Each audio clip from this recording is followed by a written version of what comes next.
আসসালামু আলাইকুম। সংবাদে আপনাদের সবাইকে স্বাগত জানাচ্ছি। আমি ফিরোজ তোহা। শুরুতেই সংবাদ শিরোনাম। বাংলাদেশের সর্বশেষ গুরুত্বপূর্ণ আপডেট সংবাদে আপনাকে স্বাগত। শুরুতেই সংবাদ শিরোনাম, পরে বিস্তারিত।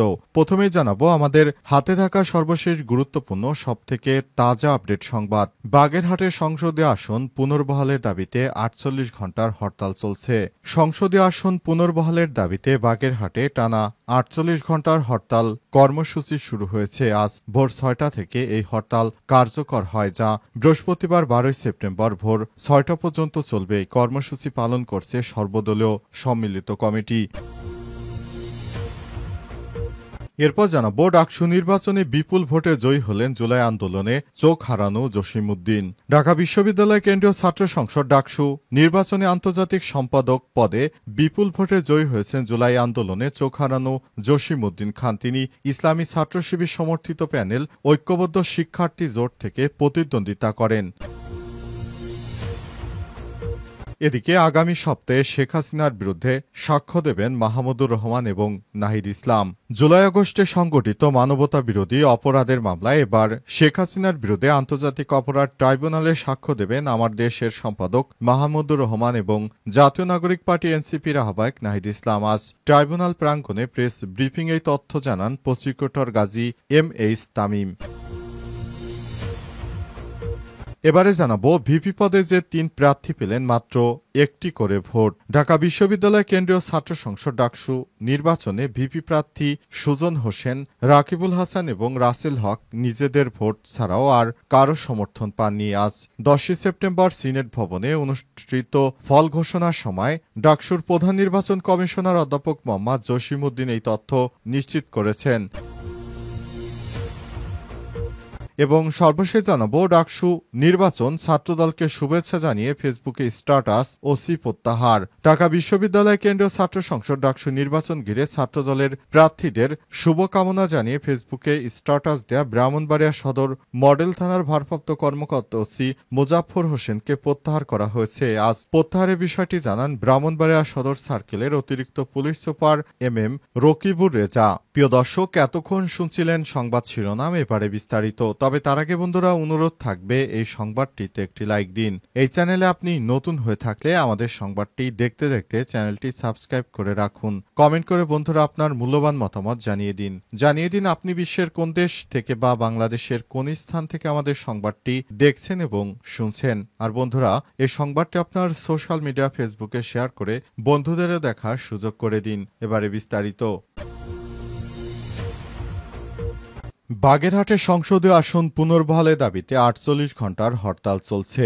সংসদীয় আসন পুনর্বহালের দাবিতে বাগেরহাটে টানা ৪৮ ঘণ্টার হরতাল কর্মসূচি শুরু হয়েছে। মঙ্গলবার ১০ সেপ্টেম্বর ভোর ৬টা থেকে এই হরতাল কার্যকর করা হয়, যা বৃহস্পতিবার ১২ সেপ্টেম্বর ভোর ৬টা পর্যন্ত চলবে। কর্মসূচি পালন করছে সর্বদলীয় সম্মিলিত কমিটি। হরতালের কারণে সকাল থেকেই জেলায় দূরপাল্লা এবং অভ্যন্তরীণ সড়ক যোগাযোগ অচল অবস্থার সৃষ্টি হয়েছে। বেশিরভাগ দোকানপাট ও ব্যবসা প্রতিষ্ঠান বন্ধ রয়েছে। এতে চরম ভোগান্তিতে পড়েছে সাধারণ মানুষ। তবে জরুরি সেবা ও ওষুধের দোকান খোলা দেখা গেছে। শহরের গুরুত্বপূর্ণ মোড়ে অতিরিক্ত পুলিশ মোতায়েন করা হয়েছে। যাত্রী শরীফুল ইসলাম ক্ষোভ প্রকাশ করে বলেছেন, সকালে অফিসে যাও বলে বের হয়েছি, কিন্তু কোনো বাস নেই। ইজি বাইকে সাধারণ ২০ টাকা ভাড়া হলেও আজ ৫০ টাকা করে ভাড়া দিতে হচ্ছে। এই ধরনের জোচ্চারিতা আমরা মেনে নিতে পারি না। যারা এই ধরনের অপকর্ম করছে এবং তাদেরকে প্রশাসনের উচিত অবশ্যই শাস্তি দেওয়া, কারণ সরকারের নিজের ইচ্ছাতেই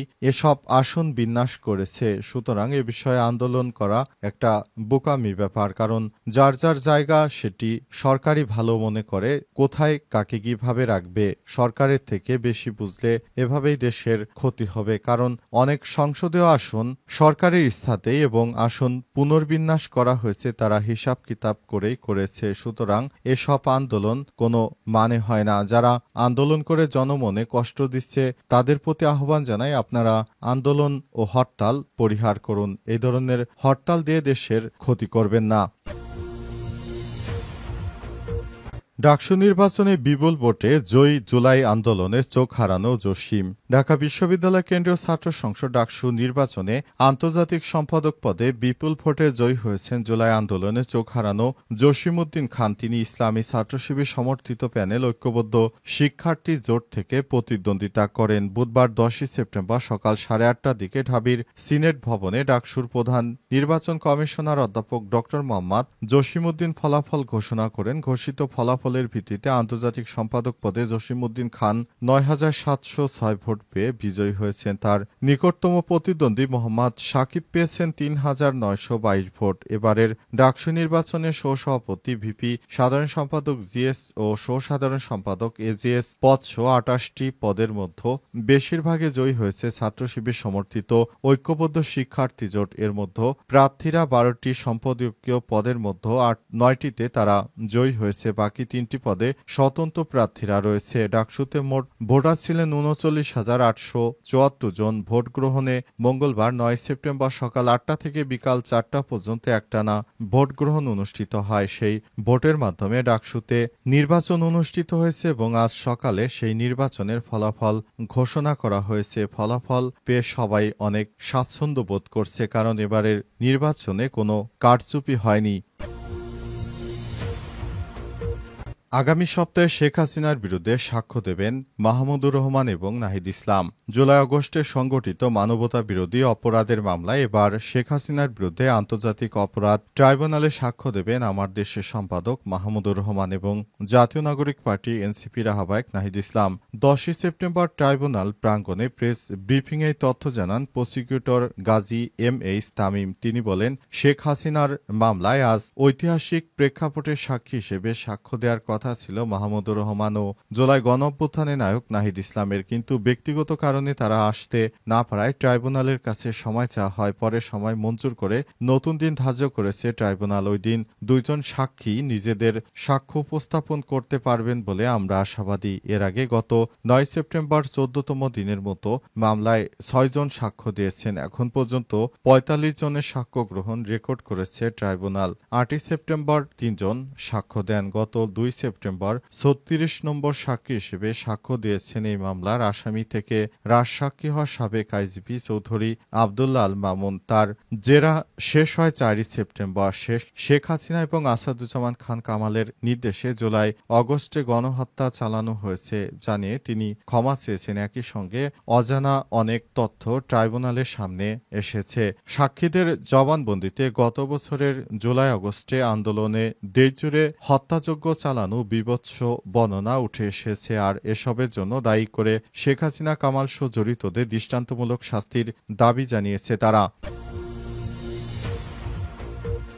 ভিপি পদে যে 3 প্রার্থী পেলেন মাত্র একটি করে ভোট। ঢাকা বিশ্ববিদ্যালয় কেন্দ্রীয় ছাত্র সংসদ ডাকসু নির্বাচনে ভিপি প্রার্থী মোহাম্মদ সুজন, রাকিবুল হাসান ও রাসেল হক নিজেদের ভোট ছাড়া আর কারো সমর্থন পাননি। 10 সেপ্টেম্বর সকালে সিনেট ভবনে আনুষ্ঠানিকভাবে ফল ঘোষণার সময় ডাকসুর প্রধান নির্বাচন কমিশনার অধ্যাপক মোহাম্মদ জসিমউদ্দিন এই তথ্য জানান। ভিপি পদে ছাত্র শিবির প্যানেলের মোহাম্মদ আবু সাদিক কায়েম পেয়েছেন 14,042 ভোট। তার নিকটতম প্রতিদ্বন্দ্বী আবিদুল ইসলাম খান পেয়েছেন মাত্র 5,000 ভোট। স্বতন্ত্র প্রার্থী শামীম হোসেন পেয়েছেন 3,000। আরেক স্বতন্ত্র প্রার্থী উমামা ফাতেমা পেয়েছেন 3,000। জিএস পদে 10,794 ভোট পেয়ে জয়ী হয়েছেন ফরহাদ। তিনি ছাত্র শিবিরের সমর্থিত ঐক্যবদ্ধ শিক্ষার্থী জোট থেকে লড়ছেন। তার নিকটতম প্রতিদ্বন্দ্বী ছাত্রদল নেতা তানবীর বাড়ি হামিম পেয়েছেন 5,283 ভোট। এছাড়াও প্রতিরোধ পর্ষদের মেঘমল্লার বসু 4,949 ভোট পেয়ে তৃতীয় হয়েছেন। এজিএস পদে শিবির বিজয়ী হয়েছে মোহাম্মদ মহিউদ্দিন খান। তিনি 11,772 ভোট পেয়েছেন। মঙ্গলবার 9 সেপ্টেম্বর সকাল 8টা থেকে ভোট গ্রহণ শুরু হয়ে বিরতিহীনভাবে সকাল 8টা থেকে একটানা বিকাল 4টা পর্যন্ত ভোট অনুষ্ঠিত হয়েছে।